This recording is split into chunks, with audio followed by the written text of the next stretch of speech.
আসসালামু আলাইকুম, hello everyone. ফেসবুকের মধ্যে কিন্তু দারুণ একটি আপডেট এসেছে।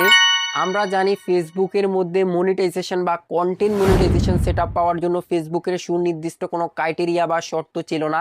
তো রিসেন্টলি ফেসবুকের নতুন আপডেটের ফলে ফেসবুকের মধ্যে কিন্তু কন্টেন্ট মনিটাইজেশন সেটআপ পাওয়ার জন্য ফেসবুক কিন্তু ক্রাইটেরিয়া বা শর্ত যুক্ত করেছে। সেটা কি আমি আপনাদেরকে একবারে সরাসরি দেখাবো। তার আগে আপনাদের কাছে একটি রিকোয়েস্ট করব, যদি ভিডিওটা ভালো লাগে অবশ্যই ভিডিওতে লাইক করবেন। এই ভিডিওর মতো গুরুত্বপূর্ণ এবং প্রয়োজনীয় ভিডিওগুলো পেতে ইউটিউব চ্যানেলটি সাবস্ক্রাইব করে রাখবেন, ফেসবুক পেজটি ফলো করে রাখবেন। সো এখন আমি আপনাদেরকে আমার মোবাইল স্ক্রিন শেয়ার করব এবং আপনারা দেখেন।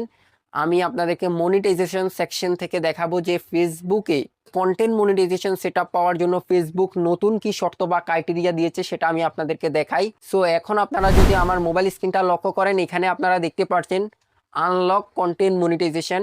তার মানে কন্টেন্ট মনিটাইজেশনকে আনলক করার জন্য ফেসবুকের কিন্তু একটা ক্রাইটেরিয়া কিন্তু নিচে দেখাচ্ছে। সে ক্রাইটেরিয়া কি আমি আপনাদেরকে বলি। লাস্ট 28 দিনের মধ্যে আমাকে কিন্তু 3 লক্ষ ভিউ কিন্তু কমপ্লিট করতে হবে। মানে লাস্ট 28 দিনের মধ্যে আমার পেজে যদি 3 লক্ষ ভিউ কমপ্লিট হয় বা 3 লক্ষ ভিউ হয়, তাহলে ফেসবুক কিন্তু আমাকে কন্টেন্ট মনিটাইজেশন সেটআপ দিবে। মানে কন্টেন্ট মনিটাইজেশন সেটআপ করার জন্য তারা আমাকে অপশন দিবে। সো ফেসবুকের এই আপডেটটা কেমন লেগেছে অবশ্যই কমেন্ট করে জানাবেন।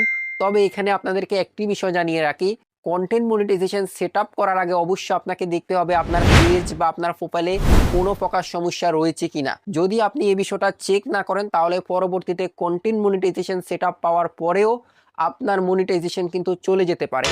তো প্রথমেই কিন্তু আপনাকে দেখতে হবে আপনার পেজটা 100% ঠিক রয়েছে কিনা। কিভাবে আপনারা দেখবেন আপনাদের ফেসবুক পেজ বা ফেসবুক প্রোফাইল ঠিক রয়েছে কিনা, সে সম্পর্কে আমাদের ইউটিউব চ্যানেলে ভিডিও রয়েছে। আমি ওই ভিডিওর লিঙ্ক কিন্তু এই ভিডিওর ডেসক্রিপশন বক্সে দিয়ে দিব অথবা আই বাটনে দেওয়া থাকবে। আপনারা আগে ওই ভিডিওটা দেখে নেবেন। এরপর আপনারা কন্টেন্ট মনিটাইজেশন সেটআপ পাওয়ার জন্য নিয়মিতভাবে পোস্ট করবেন, রিলস আপলোড করবেন, ভিডিও আপলোড করবেন, স্টোরি দিবেন। মানে যা কিছু দিয়ে আপনি এটা ফিল আপ করতে পারেন সেটাই কিন্তু আপনাকে করতে হবে। সো এই ছিল আজকের ভিডিও। ফেসবুকের এই নতুন আপডেট কেমন লেগেছে আপনাদের কাছে অবশ্যই কমেন্ট করে জানিয়ে দিবেন। সো ভিডিও শেষ করার আগে একটি রিকোয়েস্ট করব, যারা এখন পর্যন্ত ভিডিওতে লাইক করেননি অবশ্যই ভিডিওতে একটা লাইক করবেন। এই ভিডিওর মতো গুরুত্বপূর্ণ সকল ভিডিও পেতে অবশ্যই ইউটিউব চ্যানেলটি সাবস্ক্রাইব করে রাখবেন, ফেসবুক পেজটি ফলো করে রাখবেন। সবাই অনেক অনেক বেশি ভালো থাকবেন, সুস্থ থাকবেন। আল্লাহ হাফেজ।